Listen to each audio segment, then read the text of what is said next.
Long ago, in a time when the world was still young, there existed a temple unlike any other, a place where the boundaries between time and reality were thin, and where the echoes of the past could still be heard, whispering their secrets to those who dared to listen.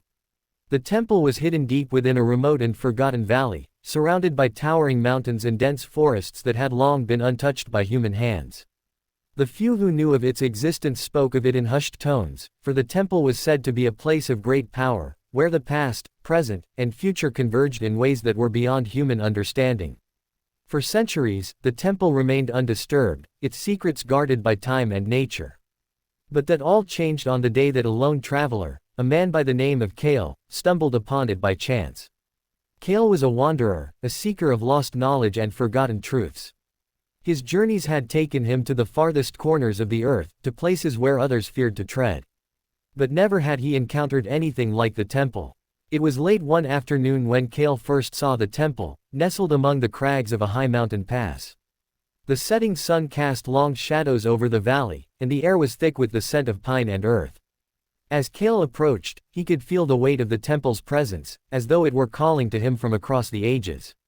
The temple was vast and ancient, its stone walls worn smooth by the passage of time. Great pillars rose up from the ground, supporting a massive domed roof that seemed to shimmer with an otherworldly light. The entrance was marked by a pair of massive doors, carved with intricate symbols and runes that Kale could not decipher.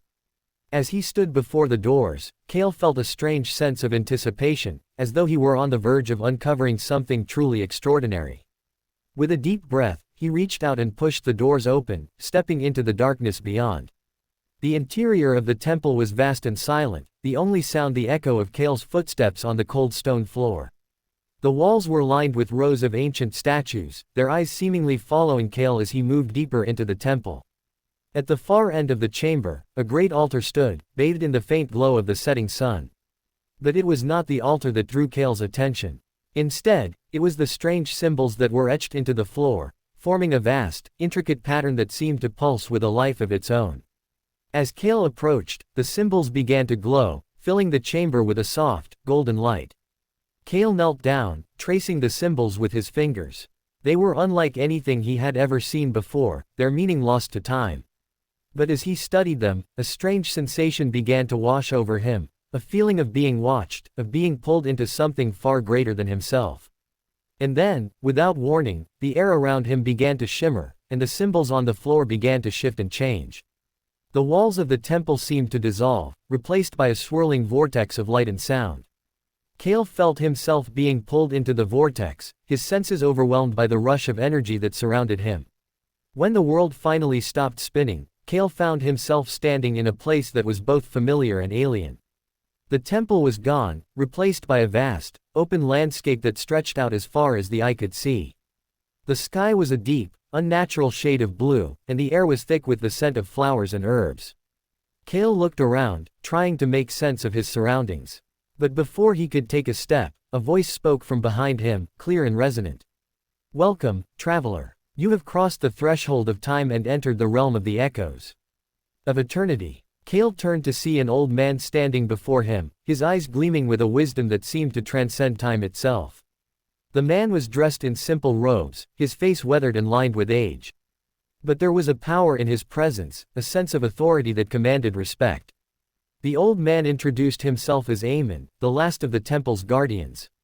He explained that the temple was a place where the echoes of the past could still be heard, where the knowledge and wisdom of the ages were preserved for those who were worthy to receive it.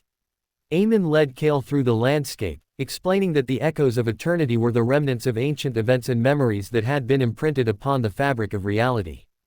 They were fragments of time itself, preserved in this hidden realm for all eternity. As they walked, Kale saw visions of long-forgotten battles, of great heroes and villains, of kingdoms that had risen and fallen. He saw the faces of people long dead, their lives playing out in endless loops, their stories echoing through the ages. Amen explained that the echoes were more than just memories, they were the very essence of history, the threads that bound the past to the present and the future. And it was Kale's task to understand these threads, to find the connections between them, and to unlock the secrets that they held. But as Kale delved deeper into the echoes, he began to sense a darker presence, a shadow that lurked at the edges of his vision, always just out of reach. Aemon warned him that not all of the echoes were benevolent, that some were tainted by the actions of those who had sought to twist time to their own ends. Kael soon discovered the source of the shadow, a powerful artifact, hidden deep within the temple, that had the ability to manipulate time itself. The artifact had been created by an ancient order of sorcerers, who had sought to use its power to control the course of history. But their actions had unleashed a force that they could not control, and the artifact had been sealed away in the temple, guarded by the echoes of eternity. With Aemon's guidance, Kael set out to find the artifact and prevent it from falling into the wrong hands. But as he ventured deeper into the temple, he found himself confronted by the darker echoes, twisted reflections of the past, filled with anger and hatred. The journey was perilous, filled with traps and challenges that tested Kael's resolve and determination. But with each trial, he grew stronger, gaining a deeper understanding of the echoes and the power they held. Finally, Kael reached the heart of the temple, where the artifact was hidden. It was a small, unassuming object, but Kael could feel the immense power that radiated from it. As he reached out to take it, the shadows around him began to converge, forming a dark, swirling vortex that threatened to consume him. But Kael was ready. Drawing upon the knowledge and strength he had gained from the echoes, he used the artifact to banish the darkness, sealing it away for all time. The temple shook with the force of the spell, and Kael felt the world around him begin to dissolve. He closed his eyes, bracing himself for the end. But instead of oblivion, he found himself standing once again in the temple, the artifact clutched in his hand. Aemon was there, smiling as he approached. "You have done well, traveler. You have unlocked the secrets of the echoes of eternity and prevented the darkness from consuming the past and the future. The temple is once again safe, thanks to you." Kael felt a sense of peace wash over him, knowing that he had fulfilled his purpose. But he also knew that his journey was far from over. There were still many secrets to uncover, many more echoes to explore. As he left the temple, Kael looked back one last time, feeling the weight of the artifact in his hand. He knew that he had been given a great responsibility, one that would shape the course of history for generations to come. And with that, he set out once more into the world, ready to face whatever challenges lay ahead. If you enjoyed this journey through the echoes of eternity, please like and share this video, and subscribe to Tales of Wisdom for more stories.